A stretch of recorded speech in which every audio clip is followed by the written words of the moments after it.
Assalamualaikum warahmatullahi wabarakatuh. Sebelumnya perkenalkan, nama saya Atasya Mufti Zakiyah dengan NIM 400240093, Program Studi Bisnis Digital. Pada video kali ini, saya akan mempresentasikan laporan fintech berjudul Fintech di Indonesia, Inklusi Keuangan versus Regulasi yang Ketat, yang membahas mengenai evaluasi perkembangan fintech di Indonesia, tantangan regulasi, dan kontribusi terhadap inklusi keuangan.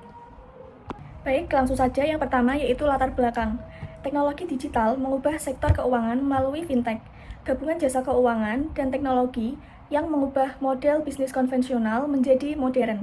Transaksi yang dulunya tatap muka menggunakan uang cash, kini dapat dilakukan jarak jauh dalam hitungan detik saja melalui platform digital, sehingga menjadi mudah, cepat, dan efisien. Dan dengan adanya fintech tersebut memberikan manfaat bagi konsumen, pelaku usaha, dan juga perekonomian nasional, terutama kemudahan akses bagi UMKM yang kesulitan pembiayaan dari bank konvensional, sehingga menjadi solusi inklusi keuangan.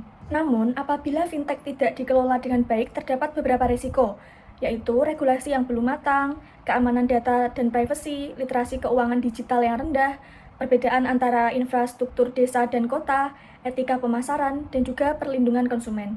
Ketidakadaan regulasi yang komprehensif tersebut mencerminkan perlindungan konsumen yang lemah, sehingga tantangan ini harus kita atasi untuk transformasi keuangan yang adil dan juga berkelanjutan. Berdasarkan latar belakang perkembangan fintech tersebut, saya merumuskan 3 masalah utama. Yang pertama yaitu sejauh mana perkembangan fintech di Indonesia telah memberikan manfaat bagi masyarakat dalam meningkatkan efisiensi layanan keuangan. Yang kedua, bagaimana peran regulasi dalam mengatur dan mengawasi fintech di Indonesia.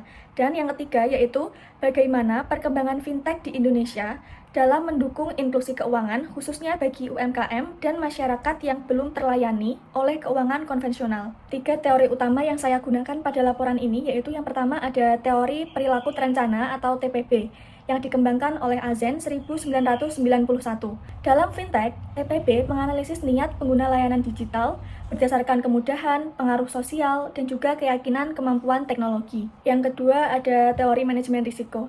Pada teori ini fokus pada identifikasi, pengukuran, pemantauan, dan pengendalian risiko fintech seperti cyber, hukum, kredit, dan juga reputasi. Selanjutnya, teori yang ketiga yaitu teori model penerimaan teknologi atau TAM yang diperkenalkan oleh Davis 1998. Dua faktor utama dari teori ini yaitu yang pertama ada manfaat yang dirasakan dan juga kemudahan pengguna. Dalam fintech, TAM menjelaskan penerapan e-wallet, mobile banking, dan P2P lending saat pengguna merasakan manfaat dan juga merasakan kemudahan. Selanjutnya yaitu analisis dan pembahasan yang mencakup data, studi kasus, dan contoh nyata. Menurut Rashikah 2023, industri fintech di Indonesia tumbuh pesat, namun menghadapi tantangan regulasi dan juga keamanan data. Penggunaan internet mencapai 210 juta pada tahun 2022.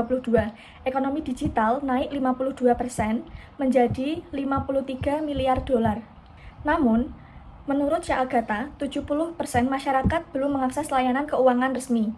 Berdasarkan laporan OJK 2023, transaksi fintech lebih besar 800 triliun, pengguna naik 42%. Data Bank Dunia menunjukkan 97,74 juta orang atau 48% orang dewasa masih belum memiliki rekening bank. Dan permasalahan infrastruktur yang ada yaitu dari 93,971 desa, 12.548 desa tanpa internet memadai. Dan hal tersebut, UMKM menjadi kesulitan dalam menerapkan pembayaran digital karena internet dan juga smartphone tidak merata. Ditambah lagi dengan beban MDR 0,7% per transaksi kris. Hal tersebut menjadikan kesenjangan ini sebagai hambatan inklusi keuangan merata. Studi kasus yang pertama yaitu maraknya pinjol ilegal.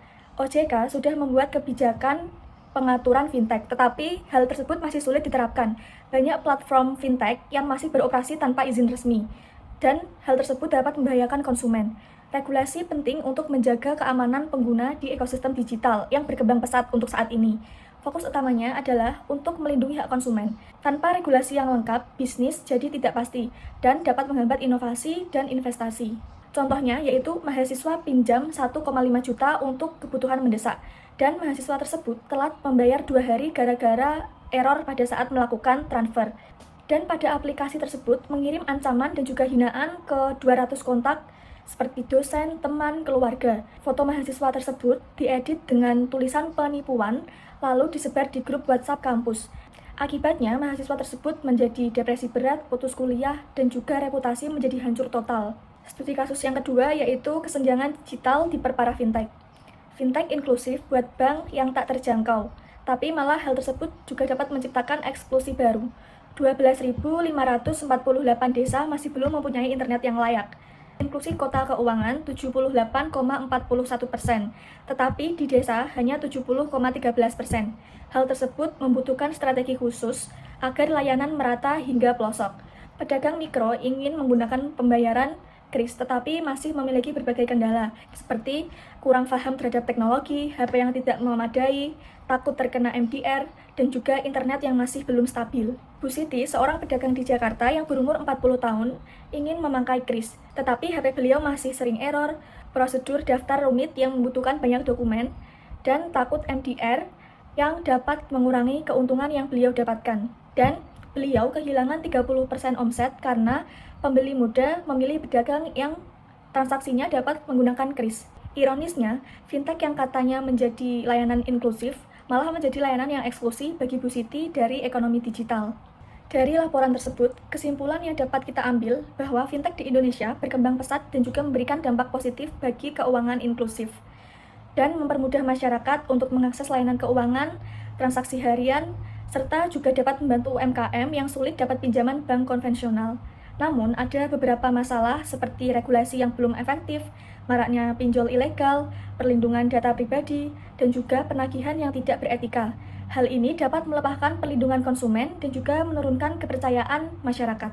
Fintech juga belum inklusif, karena terdapat beberapa kesenjangan digital. Yang pertama yaitu akses internet yang terbatas, yang kedua literasi keuangan digital yang rendah, dan biaya MDR yang membebankan pedagang-pedagang mikro. Dan dapat disimpulkan bahwa fintech saat ini sedang berada dalam posisi dilema antara mendorong inklusi keuangan dan menghadapi regulasi yang ketat. Untuk memastikan fintech benar-benar memberikan manfaat bagi masyarakat, diperlukan keseimbangan antara inovasi, penguatan regulasi, dan juga pemerataan akses digital. Rekomendasi pada pembahasan laporan ini yaitu yang pertama ada perkuat regulasi dan juga pengawasan. Yang kedua yaitu pemerataan infrastruktur digital. Dan yang ketiga yaitu dukung UMKM dan juga pedagang mikro. Demikian penjelasan mengenai laporan yang dapat saya sampaikan. Apabila ada tutur kata yang salah, saya meminta maaf yang sebesar-besarnya. Akhir kata, wassalamualaikum warahmatullahi wabarakatuh.